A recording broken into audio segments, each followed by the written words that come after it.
आप देख रहे हैं राष्ट्र धर्म और मैं हूं आपके साथ काजल ठाकुर। भारतीय किसान यूनियन के प्रवक्ता और किसान नेता राकेश टिकैत आज संगम नगरी प्रयागराज पहुंचे हैं। यहां पर उन्होंने किसानों से मुलाकात करके उनसे नए कृषि कानूनों को रद्द चलने की लगातार मांग कर रहे हैं। और आपको यह भी बता दें कि किसानों से अपील कर रहे हैं कि किसान लगातार राकेश टिकैत को सहयोग करें। राकेश टिकैत ने कहा है कि उनका संगठन देश में जिन 5 राज्यों में विधानसभा चुनाव हो रहे हैं वहां के लोगों से किसानों के खिलाफ बिल लाने वाली पार्टियों और बीजेपी को हराने की अपील कर रहा है। और इसी मुहिम के तहत वो पश्चिम बंगाल गए थे। आने वाले दिनों में आंदोलन करने वाले किसानों के जत्थे अन्य राज्यों में भी जाएंगे और वहां के लोगों से किसान विरोधियों को हराने की अपील करेंगे। उन्होंने आरोप लगाया कि सरकार पूंजीपतियों के दबाव में है और इसी वजह से कुछ भी सुनने को तैयार नहीं है। साथ ही राकेश टिकैत ने कहा कि विपक्ष बहुत कमजोर है, उसे और भी कुछ करने की बहुत ज्यादा जरूरत है।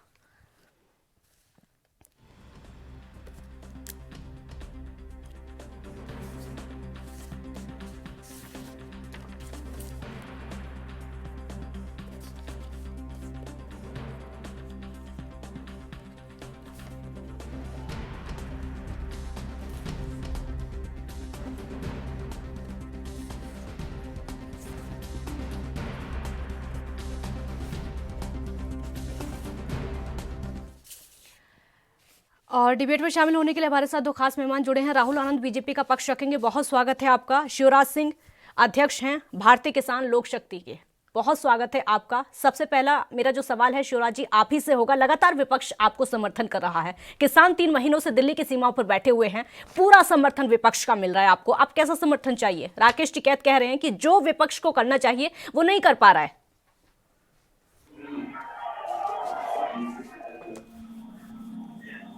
शिवराज जी मेरी आवाज सुन पा रहे हैं आप? लगता मेरी आवाज उन तक नहीं पहुंच पा रही है। राहुल जी मेरा सवाल आपसे होगा, अब तक तो सिर्फ हम देख रहे थे कि विपक्ष पूरी तरीके से किसानों के समर्थन में है, किसान लगातार सरकार पर हमला बोल रहे हैं, प्रदर्शन कर रहे हैं, लेकिन अब विपक्ष पर ही सवाल। देखिए काजल जी, ये जो विपक्ष का जो रवैया है वह सकारात्मक रवैया नहीं है और वो राकेश टिकैत को सामने रखकर अपने जिद को पूरा करने का प्रयास किया जा रहा है। मैं बताना चाहूंगा आपको, कुछ डाटा मैंने निकाल के रखे थे, उस पर भी मैं आपके साथ चर्चा करूंगा। लेकिन मैं आपको बता दूं कि जब सरकार ने 1.5 साल के लिए जब कृषि कानून को रोका था और ये जानने का प्रयास करने के लिए रोका गया था कि इसमें काला कहाँ है, उस समय से अब तक जो भी दौर की जो बातें हुई हैं, उसके पहले की मैं बात कर रहा हूँ, अब तक इन लोगों ने ये बता पाने में असमर्थ हैं कि आखिर इसमें खामी कहाँ है।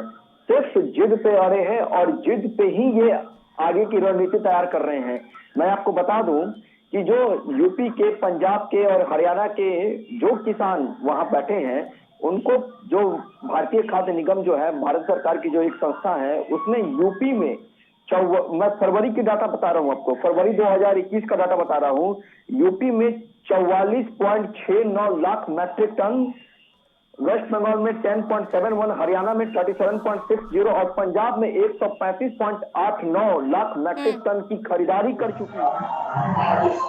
और सारी खरीदारियां हुई है एमएसपी रेट से हुई है। जो पहले जो एमएसपी का रेट था वो 1868 रुपए था, बाद में 20 रुपए उससे बढ़ाया गया था, जो 1888 रुपए का रेट था।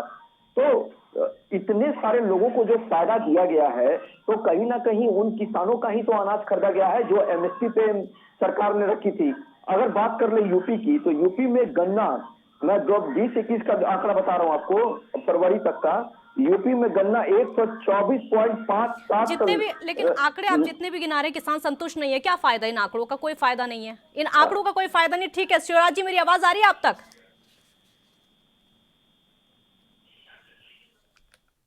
लगता है उन तक मेरी आवाज पहुंच नहीं पा रही, आप अपनी बात पूरी करिए। काजल जी मैं बताऊंगा कि ये आंकड़े जो मैंने आपको बताए हैं, ये आंकड़े मैंने बस आपके चैनल के माध्यम से देश के सामने रखे हैं कि आखिर लेकिन ये आंकड़े, लेकिन ये वाले आंकड़े लगभग देश जानता है, सभी लोग जानते हैं ये वाले आंकड़े, तो सरकार पहले ही पेश कर चुकी है, सब जानते हो और किसान भी जानते हैं ये वाले आंकड़े। मैं इसी चीज को बताना चाह रहा हूँ कि जो किसान जानते हैं वो इनके साथ सम्मिलित नहीं है। ये जो चंद मुट्ठी भर जो किसान समर्थक हैं, जो किसान आंदोलन में बैठे हैं, जो अपने संगठन को बना रखे हैं, वो लोग भी इस चीज को जानते हैं, लेकिन फिर भी ये जिद पे बैठे हैं एमएसपी को गारंटी कानून देने की मान्यता को लेकर।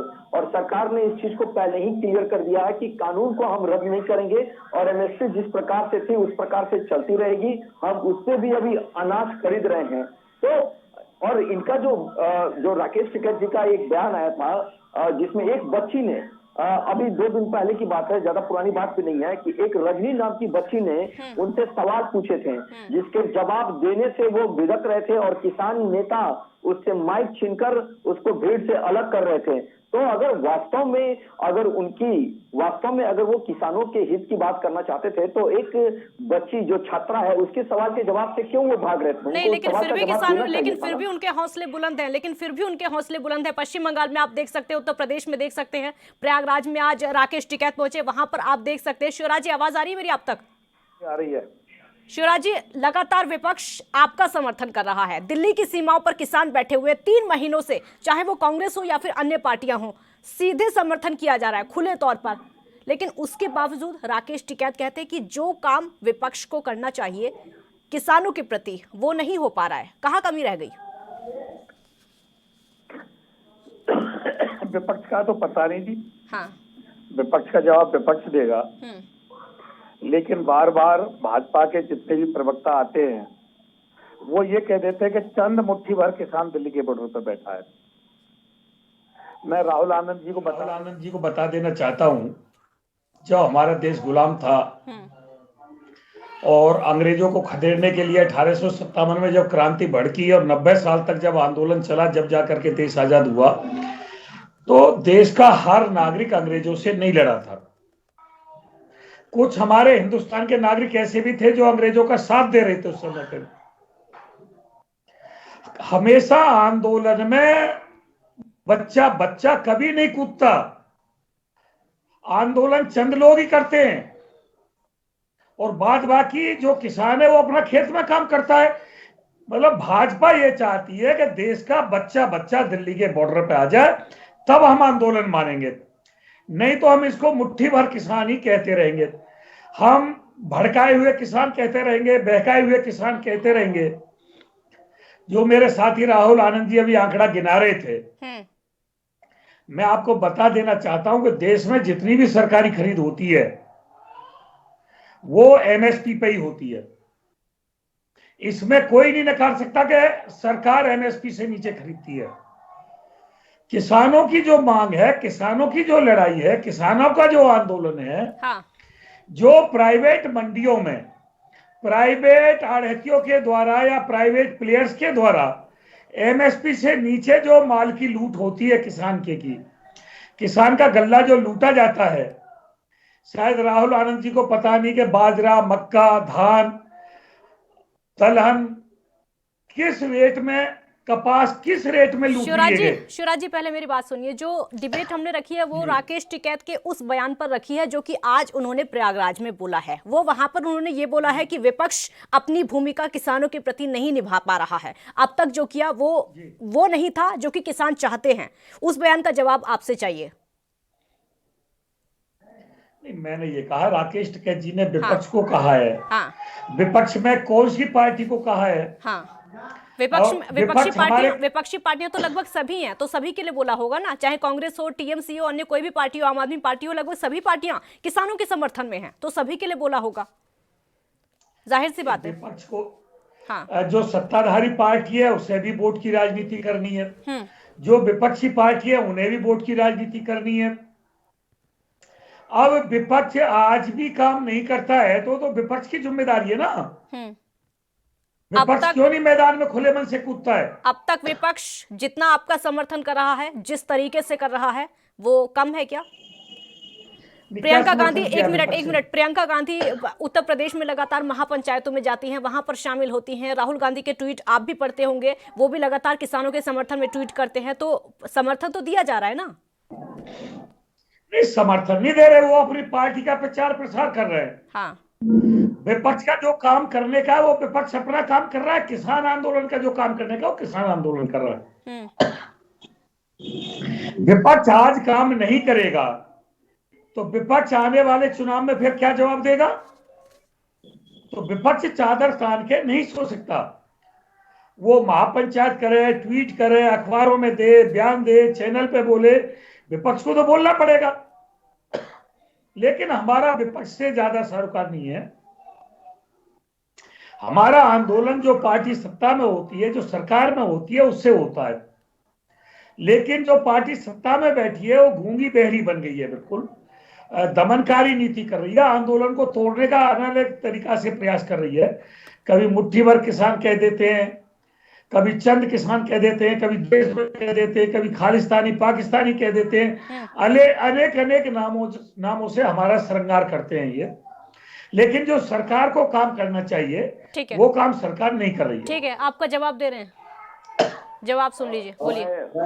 मैं किसान नेता माननीय स्वराज जी को बता दूं कि जो आपने काजल जी, थोड़ा मैं उनके प्रश्न का उत्तर दे रहा हूं, मुझे बस आधा मिनट का समय दीजिएगा। ठीक है। मैं बता दूं, उन्होंने मुझसे एक सवाल किया था कि इनको एमएसपी के रेट के बारे में नहीं पता, तो मैं आपको बता दूं कि मूंग का 103 रुपए प्रति क्विंटल के आधार पर रखा गया है। ज्वार जो है वो 2640 है, बाजरा जो है 2150 है, और आपका धान और गेहूं जो है वो 1888 रुपए का है, और रागी जो है 3295 है। और इस तरह के जितने भी 23 या 24 प्रकार के जो फसलें हैं जिसको एमएसपी पर रखा गया है, मैं आपसे आपको जो मेरी बात अगर बुरी लगी कि चंद मुट्ठी भर मैं कह रहा हूं, तो मुझे एक बात बताइए कि पूरे देश में सिर्फ और सिर्फ देखा जाए, मैंने ये भी रैलियां देखी थी वेस्ट बंगाल में जहां किसान नेता राकेश टिकैत जी मौजूद थे, वहां सबसे ज्यादा लोग पगड़ी वाले लोग बैठे थे। मैं अन्य लोगों को वहां पे मैंने ज्यादा नहीं देखा है। तो वो तो खुले तौर पर बोला गया, वो बात खुले तौर पर बोली गई है। जो किसान दिल्ली की सीमाओं पर थे वही बंगाल में पहुंचे महापंचायत करने के लिए, वो तो सबको पता है, पूरे देश ने देखा है। बंगाल के स्थानीय किसान कहाँ है? बंगाल का स्थानीय किसान को होना चाहिए ना। अगर बंगाल के फेवर में गए हैं, बंगाल के पक्ष में गए हैं, तो बंगाल के किसान क्यों नहीं है? यही मुद्दा है। मैं इसीलिए आपको चंद किसान संगठन मैंने कहा है, अगर मेरी बात आपको चुभी है तो उसके लिए मुझे माफ कीजिएगा। पूरे देश में अगर देखा जाए, मैं महाराष्ट्र की बात कर लेता हूं, वहां गैर भाजपा की सरकार है, वहां पे ये कानून अमल में भी है, लोग इसका इस्तेमाल भी कर रहे हैं। आप बिहार देख लीजिए, बिहार में भी कहीं किसी प्रकार का विरोध नहीं हो रहा है। हाँ, राजनीतिक संगठन जरूर इसका विरोध कर रखे थे। आप आ जाइए वेस्ट बंगाल में, देखिए कहीं नहीं हो रहा है। आप उड़ीसा देखिए, कहीं नहीं हो रहा है। हाँ, जहां हो रहा है वो उत्तर प्रदेश के पश्चिमी भाग है, हरियाणा है और पंजाब है। यही 3 जगह के लोग। तो जितने लोग, राहुल आनंद जी, जितने लोग प्रदर्शन कर रहे हैं, मांगे तो उनकी भी माननी पड़ेंगी ना। वो भी अपने हक की लड़ाई लड़ रहे हैं ना, चाहे वो पंजाब के किसान हो, हरियाणा के हो या फिर उत्तर प्रदेश के हो। अगर वहां पर 4 किसान भी बैठे हुए तो सुननी तो उनकी भी पड़ेगी ना, वोट तो उन्होंने भी सरकार को दिया है ना। काजल जी, हाँ। बिल्कुल सुनना चाहिए, हाँ। बिल्कुल सुनना चाहिए। किसान वेलफेयर के लिए बनती है, किसान और माफ कीजिएगा सरकार वेलफेयर के लिए बनती है। हाँ। हर किसी का बात सुनना चाहिए, ये लोकतंत्र की परिभाषा है और ये एक खूबसूरती भी है। लेकिन अगर कोई कानून आता है और उससे एक बड़े क्षेत्र में बदलाव आता है तो उससे कुछ लोगों पे असर जरूर पड़ता है। जैसे माननीय प्रधानमंत्री जी ने भी कहा था कि बदलाव ही मंजूर ना हो तो, वो बदलाव ही मंजूर ना हो तो, अगर राष्ट्र हित में उसकी आवश्यकता पड़ेगी तो वो कानून को अमल में लाना ही होगा, क्योंकि उससे पूरे देश का, अगर किसान के बारे में बात किया जाए तो जिसके लिए आप कानून लेकर आ रहे हैं वही संतुष्ट नहीं है तो फिर क्या फायदा ऐसे कानून का? कितने लोग नहीं संतुष्ट हैं? आप इससे तो शिवराज जी जवाब दीजिए। ठीक है, आपका जवाब देंगे, बोलिए। पहले तो मैं राहुल आनंद जी को बता दूं, मैंने ये नहीं कहा कि आपको एमएसपी के बारे में जानकारी नहीं है। मैंने ये कहा देश के किसान का गल्ला जो सरकार खरीदती है वो तो एमएसपी पे खरीदती है, और जो सरकार से अलग खरीद होती है वो एमएसपी से नीचे किसान का गल्ला लूट लिया जाता है। जो अभी मेरे भाई ने ज्वार, बाजरा, मक्का, दलहन, तिलहन का जो बताया एमएसपी, उससे नीचे मक्का, बाजरा, धान बिका है देश में, 800 से 1100 तक बिका है। हमने ये कहा है, जो हमारे माननीय प्रधानमंत्री जी जब गुजरात के मुख्यमंत्री हुआ करते थे तो उन्होंने मनमोहन जी को लेटर भी लिखा और बड़ी पंचायत को संबोधित करते हुए भी ये शब्द कहे कि देश में एमएसपी गारंटी कानून होना चाहिए। सभी को एमएसपी लेने का अधिकार है और एमएसपी जब तक नहीं मिलेगी जब तक गारंटी कानून नहीं बन जाएगा। जो मंडी है उसमें एमएसपी से आगे बोली लगनी चाहिए। ये देश के प्रधानमंत्री ने जब मुख्यमंत्री गुजरात के हुआ करते थे तो किसानों की वकालत की। दूसरी बात मैं बता देना चाहता हूं, कोई भी आंदोलन हो, कोई भी सभा हो, कोई भी पंचायत हो, बिना नेतृत्व के या बिना लीडर के नहीं होती है। चाहे वो विपक्ष का नेता कराए, चाहे वो किसके नेतृत्व में चल रहा है? किसान नेताओं के में किसान आंदोलन किसानों के नेतृत्व में। इस सवाल का जवाब लूंगी, छोटे से ब्रेक पर यहां जाना होगा और इसी सवाल के साथ वापस लौटेंगे। छोटा सा ब्रेक यहां पर लेते हैं।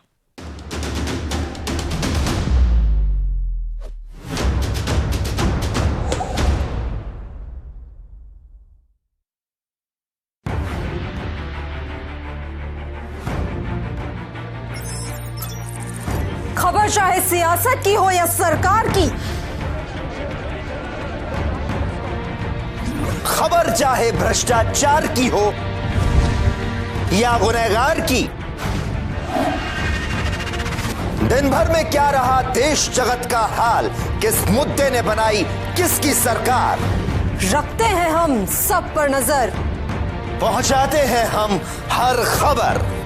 हम हैं ANB न्यूज। क्या आप दुबले पतले कमजोर हैं? आपकी सेहत नहीं बनती, भूख कम लगती है, वजन नहीं बढ़ता? दरअसल मेन बात खाना पीना खाना नहीं है, मेन बात है खाया पिया लगना। और अगर खाया पिया लगेगा ही नहीं तो सेहत बनेगी कैसे? इसलिए हमारी संस्था सन्यासी आयुर्वेदा ने एक ऐसी दवा बनाई है जो कि आपके पाचन तंत्र को, आपके लीवर सिस्टम को ठीक करने का काम करती है, ताकि आप जो भी खाएं उसका पूरे का पूरा निचोड़ आपके शरीर को लगे, आपकी भूख बढ़े, खाया पिया सही से लगे, नया खून बने, हड्डियों में जान आए, वजन बढ़े, ताकत बढ़े, चेहरे पर नूर आए और आप मोटे तगड़े खूबसूरत पर्सनैलिटी के मालिक बन जाएं। यह दवा पूरी तरह से आयुर्वेदिक होती है। इसका शरीर पर कोई भी साइड इफेक्ट, कोई भी नुकसान या दुष्प्रभाव नहीं होता। लड़के लड़कियां दोनों इसका इस्तेमाल कर सकते हैं और पहले 15 दिन के अंदर ही आपको इसका असर महसूस हो जाएगा। सिर्फ 650 रुपए की पूरे 1 महीने की दवा होती है और आप इसे घर बैठे 01145454545 पर फोन करके दवा मंगवा सकते हैं।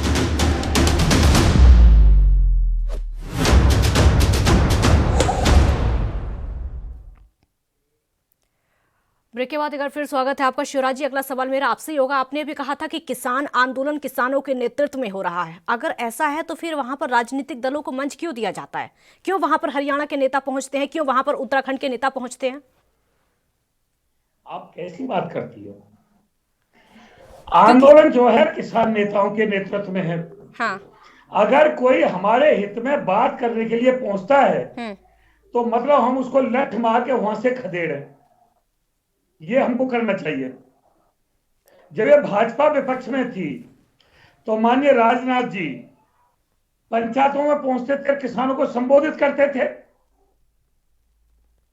जो भी पार्टी विपक्ष की होती है वो हमेशा, किसान का दुर्भाग्य क्या है, जो पार्टी सत्ता में चली जाती है वो तो गूंगी बहरी हो जाती है, और जो पार्टी विपक्ष में आ जाती है उसे किसानों की याद आ जाती है, क्योंकि उसके हाथ में कोई पावर नहीं होती जिसे किसान की याद आती है। और जो सत्ता में चली जाती है, प्रभुता पाए तामद नहीं, ऐसा जग में जन्मा कोई नहीं, वो प्रभुता में आ जाता है। अरे जो किसान, जो सरकार सत्ता में है उसे किसान की याद आनी चाहिए। ठीक है, ठीक है। विपक्ष के हाथ में तो पावर ही नहीं कुछ भी। ठीक है राहुल आनंद, ठीक है, भाषण दे दे वो क्या भला कर पाएंगे हमारा। ठीक है, ठीक है राहुल आनंद जी, किसान आंदोलन का नेतृत्व किसान नेता कर रहे हैं, आपका रिएक्शन? इसी बात का दुर्भाग्य है कि ये आंदोलन किसान नेता नहीं कर रहे हैं, ये विपक्ष और वो कट्टरपंथी जो खालिस्तान का समर्थन करते हैं उनके हाथ में जा चुका है। मैं आपको बताना चाहूंगा कि स्वराज जी ने जो भी बातें की, उन्होंने इनके पार्टी वो तो कह रहे हैं कि उनके हाथ में आंदोलन नहीं गया। वो तो एक मिनट, वो तो कह रहे हैं कि आंदोलन किसानों के हाथ में, सिर्फ विपक्ष तो सिर्फ समर्थन कर रहा है, नेतृत्व तो नहीं है उनका, नेतृत्व सिर्फ किसान नेताओं का है। मैं आपको काजल जी बताना चाहूंगा कि इन्हीं के नेता ने कभी कहा था कि मैं किसी भी राजनीतिक पार्टी का समर्थन नहीं लूंगा और नेताओं का समर्थन नहीं लूंगा इस आंदोलन के लिए, लेकिन ऐसा हुआ, ये उनके पास चले गए। और जहां तक इनके नेतृत्व पे जो सवाल उठता है, ये इनके मंशा पे ही जाहिर हो रही है। इसलिए हो रही है क्योंकि जो 26 तारीख को जो काला दिन उन्होंने दिखाया था देश के सामने, और उस कार्रवाई से बचने के लिए ये आंदोलन को तेज कर रहे हैं। और कहीं ना कहीं वो कट्टरपंथी इनके साथ है जो इनके तार्किक मांगों से दूर। तो वो तो उनको भी नहीं पता था ना, वो तो उनको भी नहीं पता था कौन लोग थे वो जो लाल किले पर झंडा फहराने गए थे, वो तो किसानों को भी नहीं पता है।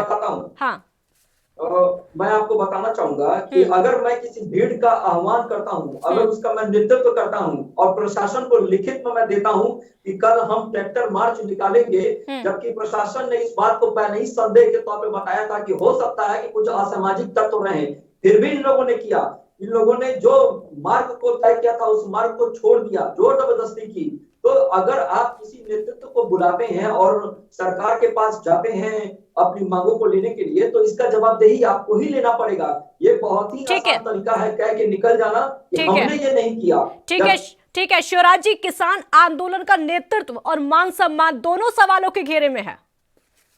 मैं ये कह रहा हूँ, जब इन पे भाजपा वालों पे कोई बात नहीं होती तो लाल किले पे पहुंच जाते हैं। दीप सिद्धू को 7 दिन की रिमांड पे लिया, आज तक सरकार क्लियर नहीं कर पाई उसने क्या उगला, क्यों पता नहीं गोलमोल कर गई। दीप सिद्धू को किस लिए रिमांड पे लिया और क्या उससे उगलवाया, आज तक किसी प्रवक्ता ने चैनल पर नहीं बताया। दूसरी बात, लाल किले की वो दुहाई दे रहे हैं जिन्होंने लाल किले को ठेके पे उठा दिया, जिन्होंने 52 साल तक आरएसएस वालों ने अपने दफ्तर पर तिरंगा नहीं फहराया, वो आज तिरंगा की दुहाई देते हैं और किसान को तिरंगा का समझाते हैं। अरे किसान ही तिरंगे की सुरक्षा कर रहा है और किसान ही तिरंगे का सम्मान जानता है। तिरंगे में लिपट के किसान का ही बेटा आता है, मंत्री का बेटा नहीं आता। आतंकवादी के सीने में किसान का ही बेटा गोली शिवराज जी, दीप सिद्धू को लेकर आप सवाल उठा रहे थे। ठीक है शिवराज जी, अभी दीप सिद्धू को लेकर आप सवाल उठा रहे थे कि उसने क्या कहा, किसी को नहीं बताया कि दीप सिद्धू ने क्या कहा। दीप सिद्धू किसान आंदोलन में पहुंचा था, किसानों को संबोधित कर रहा था, वो भी किसानों ने नहीं बताया कि वो किसकी इजाजत से वहां पर गया था। जवाब तो उसका भी नहीं मिला ना। अगर सवाल वहां पर है, अगर सवाल वहां पर है तो सवाल यहां पर भी है। सरकार की सह पे वो पहुंचा, सरकार की इजाजत से वहां पहुंचा। वहां कौन बैठा था? क्यों नहीं सरकार क्लियर कर? दिल्ली की सीमा पर किसान बैठे थे कि सरकार बैठी थी? दीप सिद्धू को सबसे आगे मोर्चा किसने दिया? दिल्ली की सीमा पर शिवराज जी, दिल्ली की सीमाओं पर किसान बैठे थे कि सरकार बैठी थी, ये बताइए पहले। जो किसानों की बैरिकेडिंग लगी हुई थी सिंघू बॉर्डर पर, उस बैरिकेडिंग से आगे किसने मोर्चा दिया? दीप सिद्धू वाले सेक्टर। बैरिकेडिंग बाद में लगी थी, पहले जब दीप सिद्धू गया था उससे पहले सिर्फ आंदोलन वहां चल रहा था। और आप कह रहे हैं कि सरकार ने इजाजत दी। दिल्ली की सीमा पर तो किसान बैठे हुए ना, दिल्ली की सीमा पर किसान बैठे हुए हैं, इजाजत किसने दी होगी? मैं ये कह रहा हूँ जांच कर लो, जहाँ किसानों की बैरिकेडिंग हो गई तो जवाब वही जवाब की बात हो रही है, वही उसी। हाँ शिवराज जी, उसी जवाब की बात हो रही है कि अभी तक जवाब नहीं मिला कि उसने क्या उगला है, लेकिन जवाब अभी तक ये भी नहीं मिला कि किसकी इजाजत से दीप सिद्धू सिंघू बॉर्डर पर पहुंचा था, किसानों को संबोधित किया था। जवाब तो इसका भी नहीं मिला है। अगर सरकार की मिली भगत नहीं होती, सरकार के इशारे पे सारे काम नहीं होते, किसान आंदोलन को बदनाम करने वाले, तो जैसे 7 दिन रिमांड पे लिया था, दूध का दूध पानी का पानी कर देते ये लोग। क्यों नहीं किया? क्यों छिपा गए सारे रहस्यों को? बहुत सारे क्वेश्चन है। किसान मैं एक बात बता देना चाहता हूँ आपको। ये बात सुनो, बोलिए। हमने उत्तर प्रदेश सरकार माननीय मुख्यमंत्री जी से एक मांग की भारतीय किसान लोक शक्ति ने कि जिस प्रकार खेतों की खतौनी होती है उस प्रकार घरों की घरौनी बनाई जाए, और वो मांग उत्तर प्रदेश में नहीं पूरे देश में लागू हो गई। हमने सरकार का जिंदाबाद किया, हमने अपने लेटर हेड पे उनको धन्यवाद प्रस्ताव दिया मुख्यमंत्री और प्रधानमंत्री को। जब माननीय राकेश टिकैत जी राजनाथ के बराबर में बैठते थे और भाजपा के लिए काम करते थे, जब तो राकेश टिकैत बढ़िया था, आज राकेश टिकैत किसानों के हक की बात कर रहा है, आंदोलन कर रहा है, क्योंकि सबको सरकार दिख के रहा खिलाफ। है तो आज शिवराज जी, राकेश- क्योंकि सबको दिख रहा है क्या हो रहा है, क्या हो रहा है उत्तर प्रदेश में, क्या हो रहा है पश्चिम बंगाल में। आऊंगी आपके पास, राहुल आनंद जी बोलिए। देखिए, मैं सबसे पहले काजल जी ये प्रश्न पूछना चाहूंगा कि लाल किले में जब हिंसा हुई थी तो संयुक्त किसान मोर्चा से स्वराज सिंह हट गए थे, फिर बाद में उन्हें ऐसा क्या लगा कि उन्होंने राकेश टिकैत को जाकर अपना समर्थन दे दिया। तो अगर जब हिंसा हुई थी और वो एक तरफ से आपराधिक घटना घटी थी जिसे किसानों का, मेरी समझना किसानों के साथ है, लेकिन जो किसानों को कलंकित कर दिया गया था उस दिन, तो क्या उसके लिए इनको देश के सामने नेताओं को माफी नहीं मांगनी चाहिए थी? उल्टा सरकार पे ये दबाव बना रहे हैं, इसीलिए सरकार इनकी बातों को ध्यान नहीं दे रही है।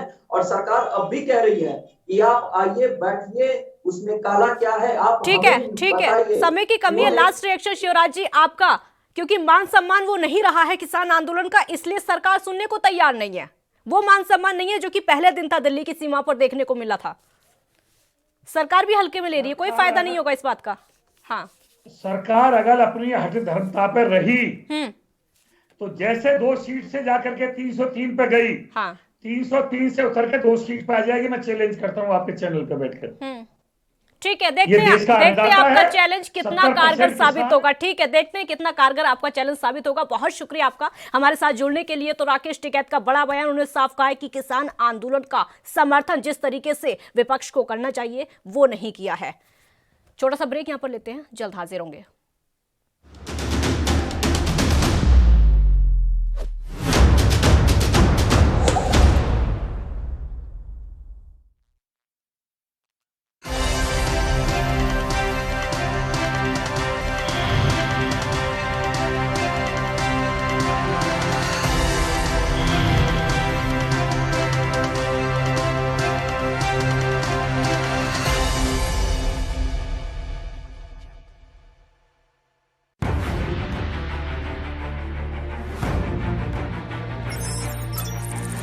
खबर चाहे सियासत की हो या सरकार की, खबर चाहे भ्रष्टाचार की हो या गुनहगार की, दिन भर में क्या रहा देश जगत का हाल, किस मुद्दे ने बनाई किसकी सरकार, रखते हैं हम सब पर नजर, पहुंचाते हैं हम हर खबर। हम हैं ANB न्यूज।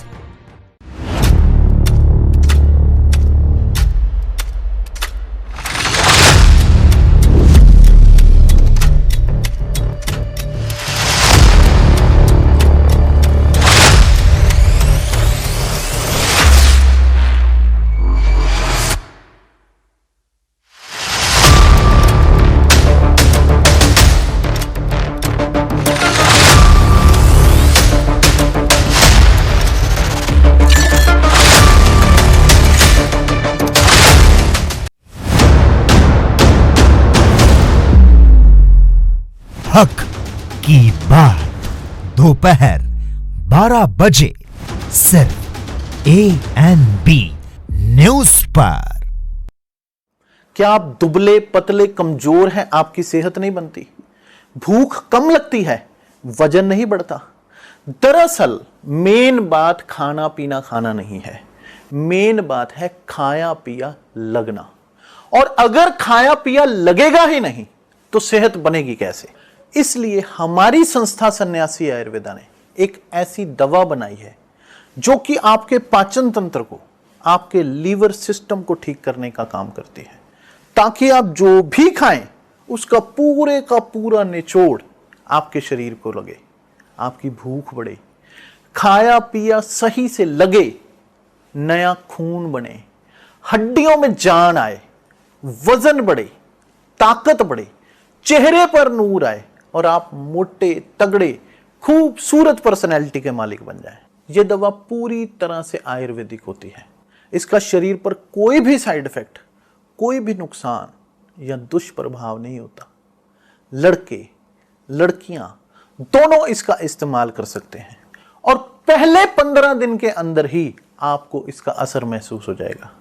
सिर्फ 650 रुपए की पूरे 1 महीने की दवा होती है और आप इसे घर बैठे 01145454545 पर फोन करके दवा मंगवा सकते हैं। कम ब्रेक और ज्यादा खबरों के साथ देखिए ANB।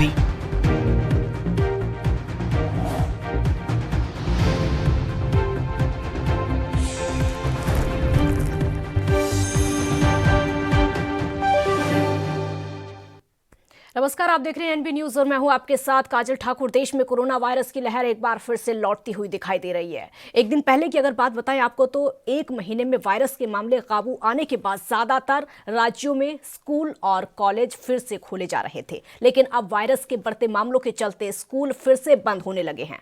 महाराष्ट्र और पंजाब के बाद अब गुजरात में भी संक्रमण के बढ़ते मामलों के कारण स्कूलों में वापस ताला लगना शुरू हो चुका है।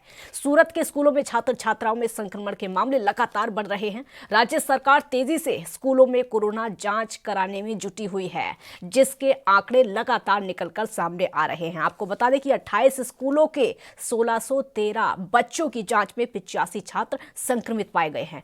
जिन स्कूलों में 5 से ज्यादा छात्र संक्रमित पाए गए हैं उन्हें तुरंत बंद करने का आदेश दे दिया गया है। राज्य में हर दिन 700 से ज्यादा नए केस निकलकर सामने आ रहे हैं। और वहीं पंजाब सरकार ने भी 8 जिलों में नाइट कर्फ्यू लगाने का ऐलान कर दिया है और सभी सरकारी और प्राइवेट स्कूलों में प्रिपरेटरी लीव घोषित कर दी गई है। राज्य शिक्षा मंत्री विजय इंदर सिंगला ने कहा है कि कोरोना संक्रमण को देखते हुए स्कूल बच्चों के लिए बंद किए जा रहे हैं, लेकिन टीचर्स लगातार उपस्थित रहेंगे।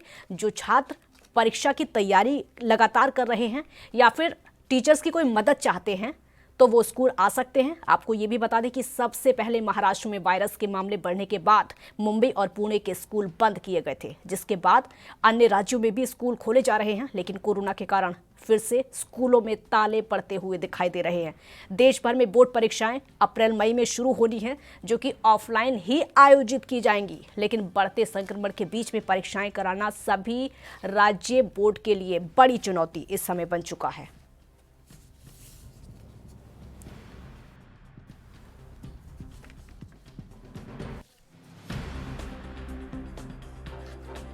तो पंजाब के 8 जिले हैं जहां पर नाइट कर्फ्यू का ऐलान किया गया है। पंजाब के 8 जिलों में। महाराष्ट्र में जैसे हालात हैं, लगभग देश को पता है किस तरीके के हालात हैं। स्कूल कॉलेज एक बार फिर से खुलने लगे थे, लेकिन जिस तरीके से कोरोना के केस लगातार बढ़ते जा रहे हैं, महाराष्ट्र, पंजाब और गुजरात, लगभग तीनों राज्यों में एक बार फिर से स्कूल और कॉलेज बंद करने की नौबत आ चुकी है। लेकिन वैक्सीन लगातार लोगों को दी जा रही है, उसके बावजूद लापरवाही बरती जा रही है, जागरूकता की कमी है। लगातार कहा जा रहा था कि अगर दवाई आ जाए तो उसके बाद ढिलाई मत बरतना, लेकिन ऐसा नहीं हुआ। दवाई आने के बाद लोगों ने ढिलाई बरती, मास्क लगाना बंद कर दिया, सोशल डिस्टेंसिंग का पालन करना बहुत कम कर दिया, जिसके चलते एक बार फिर से वो नतीजे हमारे देश को देखने को मिल रहे हैं जो कि कोरोना की शुरुआत में देखने को मिले थे। महाराष्ट्र में सबसे बुरे हालात तब थे जब देश में कोरोना की शुरुआत हुई थी। एक बार फिर से लगभग वैसे ही हालात हो चुके हैं। वहां पर लॉकडाउन की नौबत आ चुकी है। कई जिलों में लॉकडाउन लगा दिया गया है। नाइट कर्फ्यू भी कई जगह पर लगाया गया है। बावजूद इसके अभी तक कोई सुधार नहीं हो रहा है, क्योंकि लापरवाही लगातार बढ़ती जा रही है। 3 राज्य ऐसे हैं जहां पर स्कूल कॉलेज एक बार फिर से बंद करने का फैसला राज्य सरकार की तरफ से किया गया है।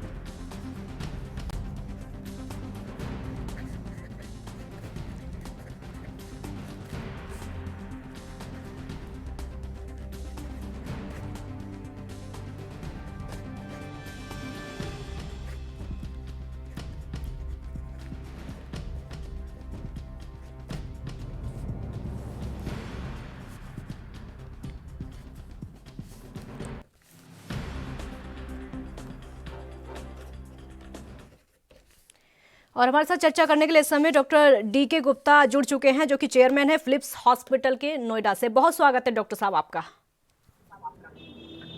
नमस्कार काजल जी। एक बार फिर से हमारे देश में वही हालात देखने को मिल रहे हैं जो कि कोरोना की शुरुआत में देखने को मिले थे। क्या कहना चाहेंगे हमारे देशवासियों को? देखिए, ये हम सबको पता है कि जो दोबारा जो लहर आ रही है, दूसरी लहर आ रही है पूरे भारतवर्ष में। अभी तक 8-10 राज्य चपेट में आ चुके हैं। ये हम सब द्वारा जनित लहर है, मानव जनित लहर है। हम लोगों ने जो आपने अभी बोल रहे थे, बिल्कुल सही बोल रहे थे कि हम लोगों ने ढिलाई बरत दी है। दवाई अभी आई नहीं थी, वैक्सीन आया नहीं था, और आ भी गया था तो सिर्फ आज तक 3 करोड़ लोगों को रफली लगा होगा, मतलब 3% से कम भी लोगों को भी लगा है। उसके बावजूद भी लोगों ने मास्क पहनना बंद कर दिया, फिजिकल डिस्टेंसिंग बंद कर दिया जी। और एक चीज और मैं बताऊंगा, जो सबसे बड़ी हमारी जो लापरवाही रही है, हमारी भी और सरकार की थोड़ी थी कि वैक्सीन आ गया था हमारे पास जनवरी में, तो थोड़ा सा कहीं ना कहीं डिले हुआ अप्रूवल में भी, और जो वैक्सीन की गति थी वो बहुत स्लो थी शुरुआत में। उसमें कहीं ना कहीं हम सबको सोचना चाहिए था कि गति को इसको फास्ट करते।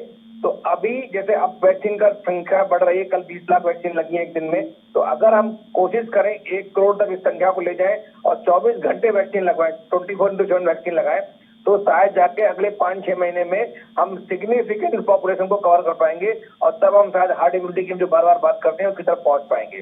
क्योंकि हमारे जनसंख्या इतनी बड़ी है कि अगर हम इसको इम्यूनाइज नहीं करेंगे तब तक हार्ड इम्यूनिटी नहीं मिलेगी।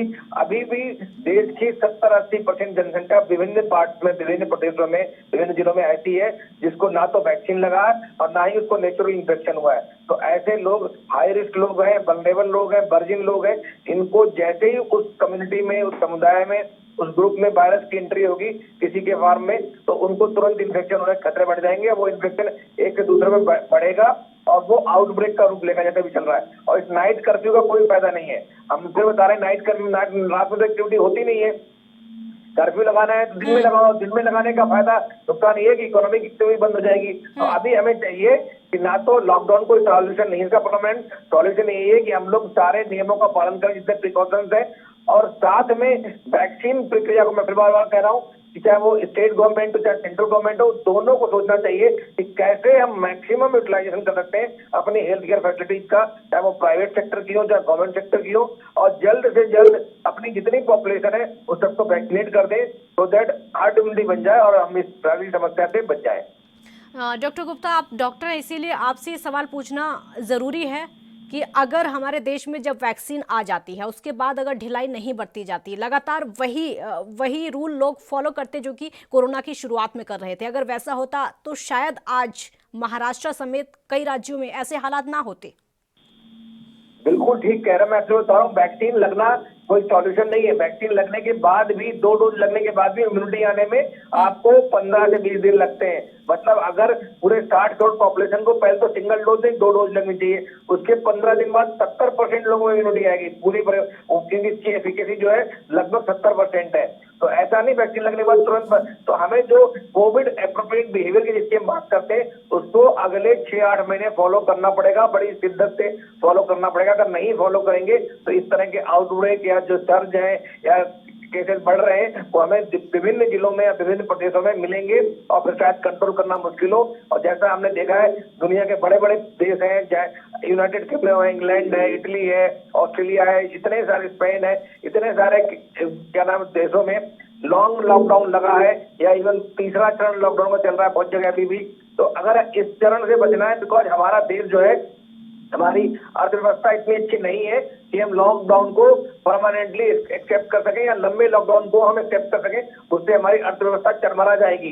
तो अगर हम लोग चाहते हैं, जनता चाहती है, राजनीतिक दल चाहते हैं, सरकार चाहती है, तो कृपया करके इन जितने भी मानक हैं, हमारे जितने भी प्रिकॉशंस हैं, इन सबका कड़ाई से पालन करवाना चाहिए, सख्ती से इनका नियमों का पालन होना चाहिए। अगर नहीं होगा तो फिर ये दिक्कत फिर बढ़ेगी। और बार बार मैं फिर कह रहा हूँ जो वैक्सीन प्रक्रिया है, वैक्सीन टीकाकरण जो अभियान है, दुनिया का सबसे बड़ा टीकाकरण अभियान है, इसको हमें लगभग 1 करोड़ रोज कम से कम जो अभी चल रहा है उससे 5 से 6 गुना ज्यादा बढ़ाना चाहिए। और उसकी क्षमता है हमारे पास, प्रोडक्शन हाउस भी है और लॉजिस्टिक्स भी है, ट्रांसपोर्ट भी है, मैन पावर भी है, तो उसको बढ़ाना चाहिए। वो हमें पॉलिटिकल बिल और सरकार की उस पर चर्चा शक्ति चाहिए। डॉक्टर गुप्ता, अभी आप बिल्कुल अभी आप नाइट कर्फ्यू की बात कर रहे थे। कई जिले ऐसे हैं जहां पर नाइट कर्फ्यू लगा दिया गया है, कई जिले ऐसे हैं जहां पर रात का लॉकडाउन लगा दिया गया है। क्या उससे कोई फायदा नहीं होने वाला है? कोई असर नहीं पड़ेगा? क्या उससे हालात नहीं सुधरेंगे?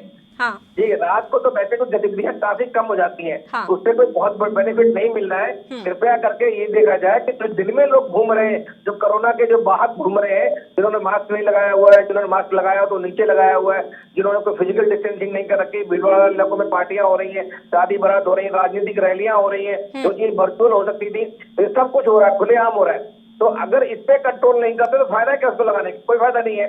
हम लोग देश हित की बात करनी चाहिए, हमें राष्ट्र हित की बात करनी चाहिए, लोगों के स्वास्थ्य हित की बात करनी चाहिए, ना कि राजनीतिक हित की बात करनी चाहिए या पॉलिटिकल या पक्ष विपक्ष की बात करनी चाहिए। लोग लड़ते रहते हैं, तो ऐसे खाली जो हम जो नियम बात कर रहे हैं, नए नियमों की बात कर रहे हैं, नाइट कर्फ्यू, इसका बहुत लंबा फायदा होने वाला नहीं है। बिल्कुल, आप बने रहिए हमारे साथ। अविनाश संवाददाता पटियाला से इस समय हमारे साथ जुड़े हुए हैं। अविनाश, पटियाला की अगर स्थिति देखें तो क्या है, क्योंकि पंजाब सरकार की तरफ से बड़ा फैसला लिया गया है स्कूल और कॉलेज एक बार फिर से बंद करने का।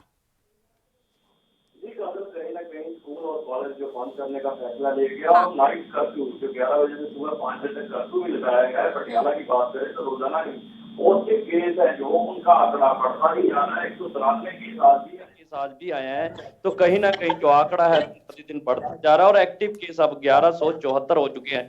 डिप्टी कमिश्नर पटियाला ने भी लोगों से अपील की है सोशल डिस्टेंसिंग के नियमों की पालना करें, क्योंकि भीड़ भाड़ साफ तौर पर में ले रहे हैं। कहीं ना कहीं साफ तौर पे जो आंकड़े हैं रोजाना दिन बढ़ते जा रहे हैं। आप 193 जो आंकड़ा नया है। लॉकडाउन, अविनाश, लॉकडाउन पहले भी लग चुका है हमारे देश में और बहुत लोगों ने पालन भी किया था, लेकिन अब के जो हालात हैं, अब जो लॉकडाउन लगाया गया है, अब जो कई जगह नाइट कर्फ्यू लगाया गया है, क्या उसका पालन उसी तरीके से हो रहा है जैसा शुरुआत में हुआ था?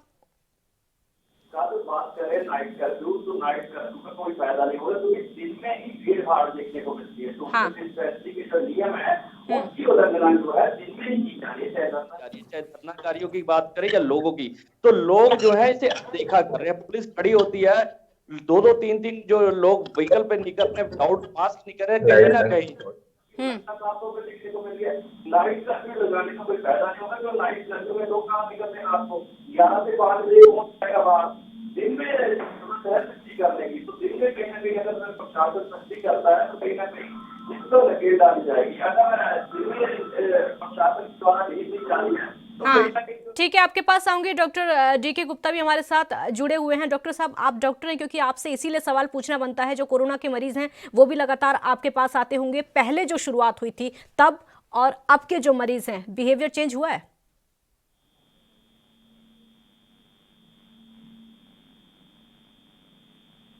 बात बताना चाहूंगा आपको कि कल की जो संख्या थी लगभग 24,000 हम लोग क्रॉस कर चुके हैं, और हम शायद फिर 1 साल पहले पहुंच चुके हैं। लास्ट ईयर जो जुलाई चल रहा था, उस टाइम लॉकडाउन चल रहा था, उस समय भी ये नंबर 24,000 के आसपास ही थे। तो आप समझ लें, बिकॉज ऑफ हम लोगों की वजह से हम लोगों ने जो नियम थे उनका पालन नहीं किया और जो वैक्सीनेशन प्रक्रिया थी वो तेज नहीं थी, इसलिए हम फिर 6 महीने पहले पहुंच गए।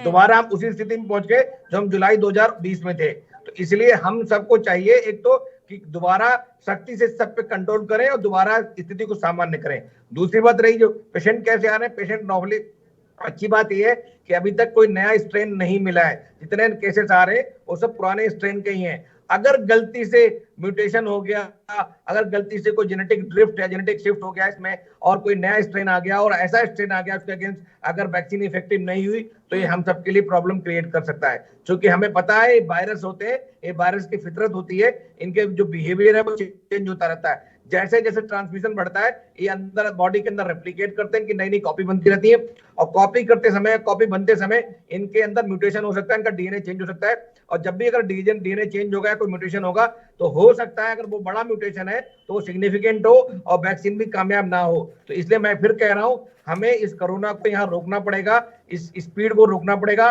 ट्रांसमिशन की स्पीड को रोकना पड़ेगा। अगर नहीं रोकेंगे तो कोई नया स्ट्रेन जनित हुआ, जैसे ब्राजील में हो चुका है, अगर हम बात करें साउथ अफ्रीका में हो चुका है, ब्रिटेन में हो चुका है, और जो ब्रिटेन वाला स्ट्रेन था वो खतरनाक था, वो उसका ट्रांसमिशन रेट हाई था।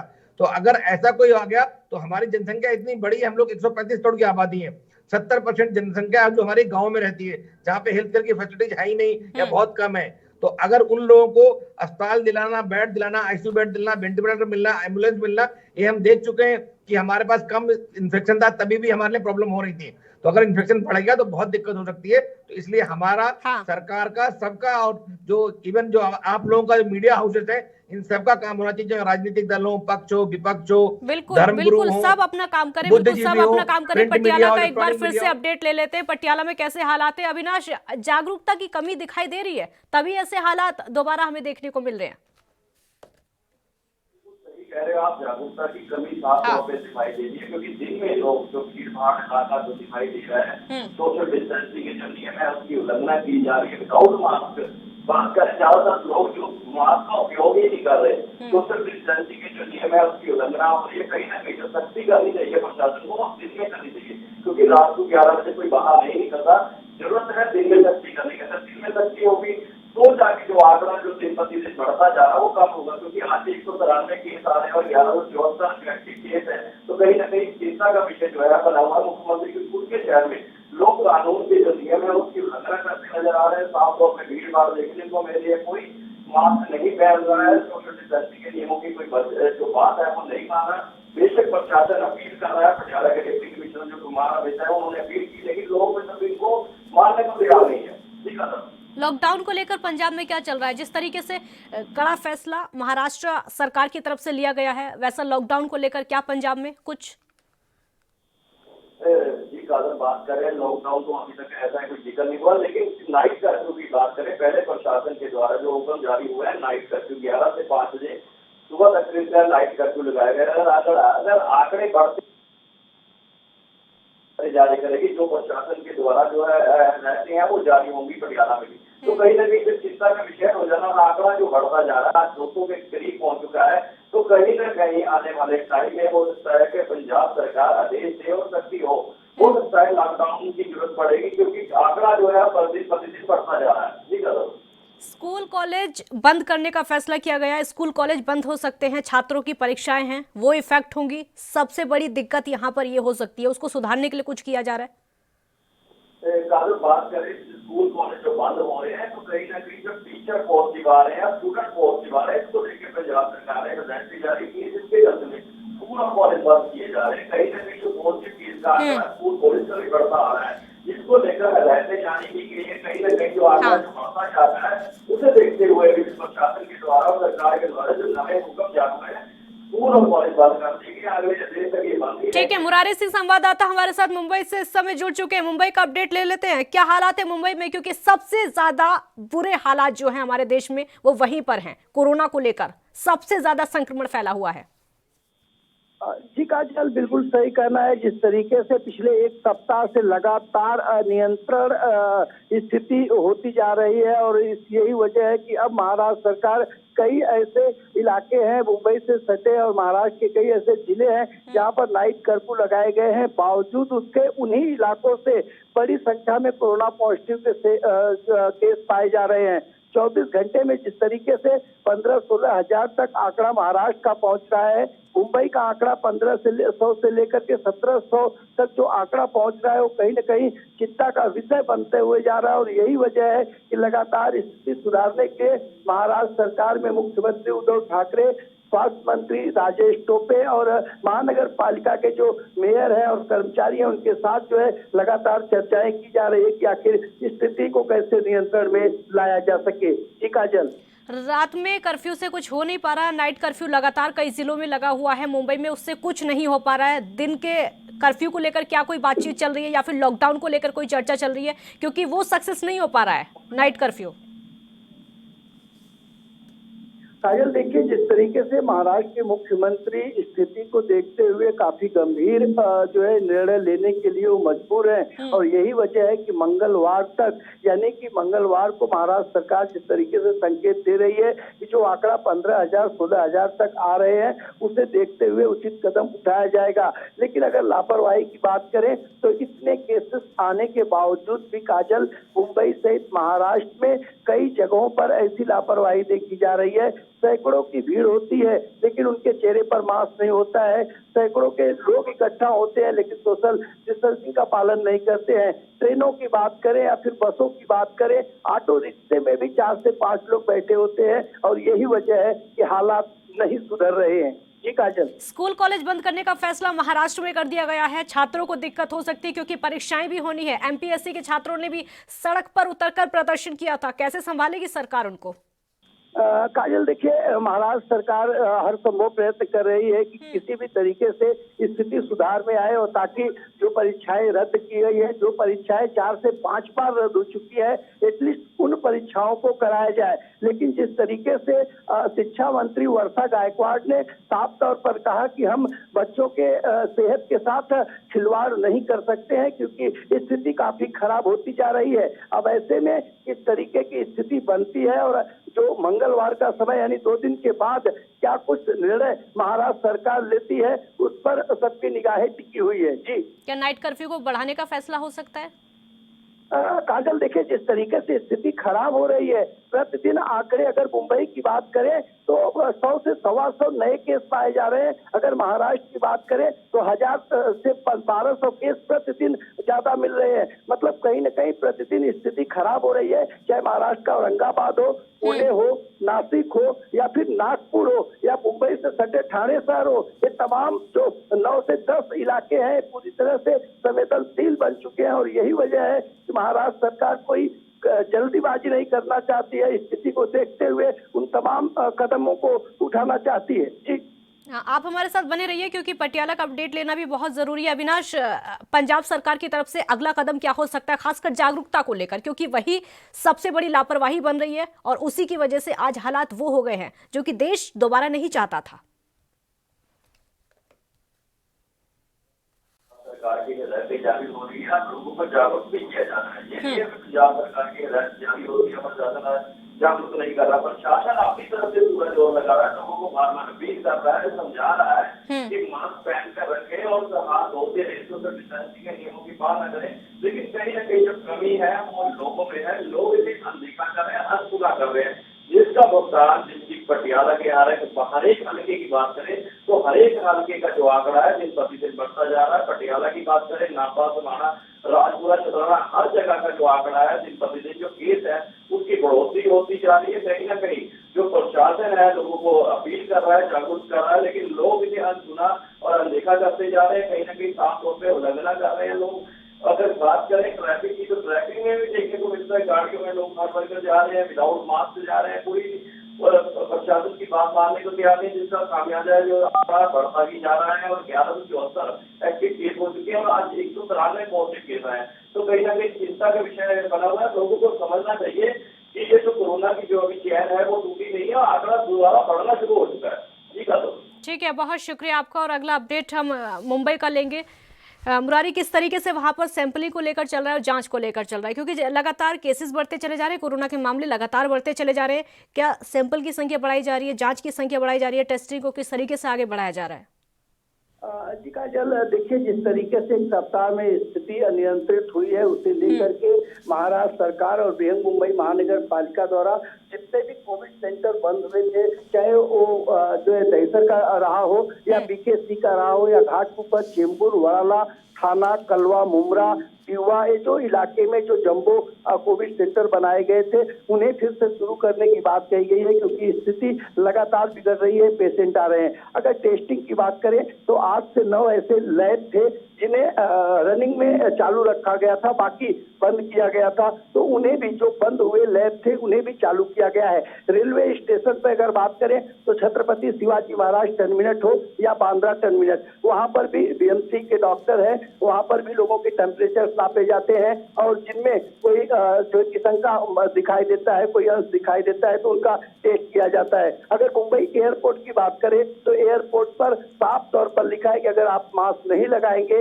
और मास्क नहीं लगाए रहेंगे तो आपको फ्लाइट से उतार दिया जाएगा। और चेकिंग की अगर बात करें तो वहां पर भी बीएमसी के कर्मचारी तैनात है और मनपा के गार्ड वहां पर तमाम गाइडलाइनों को फॉलो कराने के लिए जुटे हुए हैं। जी काजल, वैक्सीन को लेकर क्या रिएक्शन है महाराष्ट्र में, क्योंकि वैक्सीन आ गई है, लोगों ने लापरवाही बरतनी शुरू कर दी है, उसको लेकर रिएक्शन क्या है? जागरूकता है, लोग पॉजिटिव ले रहे हैं या फिर नेगेटिव?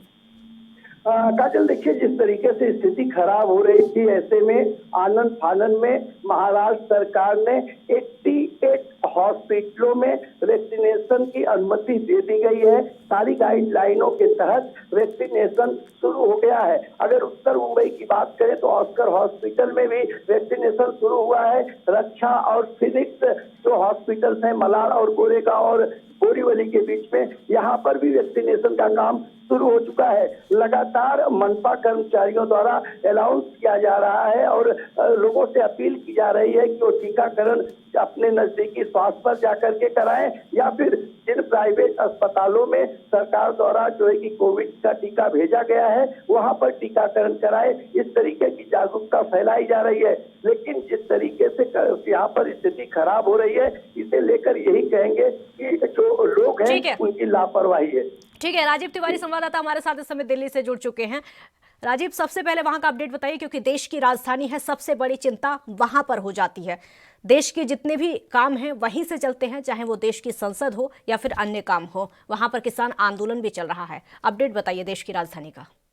देखिए बिल्कुल भाई, जिस तरीके से लगातार जो पूरे देश के अंदर जो कोरोना की स्थिति है वो बिल्कुल किसी से छुटी नहीं है और कहीं ना कहीं हर तरीके से कोरोना की जो स्थिति है बिगड़ती चली जा रही है। मगर बात करें दिल्ली की, तो दिल्ली के अंदर अभी क्या कहते हैं बिल्कुल बेहतर जरूर है, मगर इतनी भी बेहतर नहीं है क्योंकि कोरोना के जो आंकड़े हैं वो भी यहाँ भी बढ़ते हुए नजर आ रहे हैं। क्योंकि जिस तरीके से लगातार जनता सोशल डिस्टेंसिंग का पालन नहीं कर रही है, यहाँ तक कि मास्क तक का यूज नहीं कर रही है, तो कहीं ना कहीं जो बड़े नेता हैं या फिर कहें जो दिल्ली के मुख्यमंत्री अरविंद केजरीवाल वो भी अपने नई जनता से गुहार लगाते नजर आ रहे हैं और जनता से अपील भी कर रहे हैं कि जनता जो है अभी भी सोशल डिस्टेंसिंग का पालन करे और मास्क का यूज करे और सैनिटाइजर का यूज करे और हाथों को बार बार धोए, ताकि जो कोरोना की स्थिति है उससे हमें लास्ट मोमेंट तक लड़ना है। यानी कि अभी की जो स्थिति है वो कहीं ना कहीं जनता ये समझने लगी है वैक्सीन आ चुकी है तो वैक्सीन के बाद उनको कोई भी खतरा नहीं होगा, मगर अभी भी लास्ट मोमेंट तक यानी कि जनता के हर व्यक्ति तक वैक्सीन का जब तक टीकाकरण नहीं पहुंचेगा तो कहीं ना कहीं हमें सोशल डिस्टेंसिंग का पालन करना है। और कहीं ना कहीं जनता भी इसके अंदर समझते हुए भी कहीं ना कहीं लापरवाही कर रही है, जिसकी वजह से दिल्ली के अंदर भी लगभग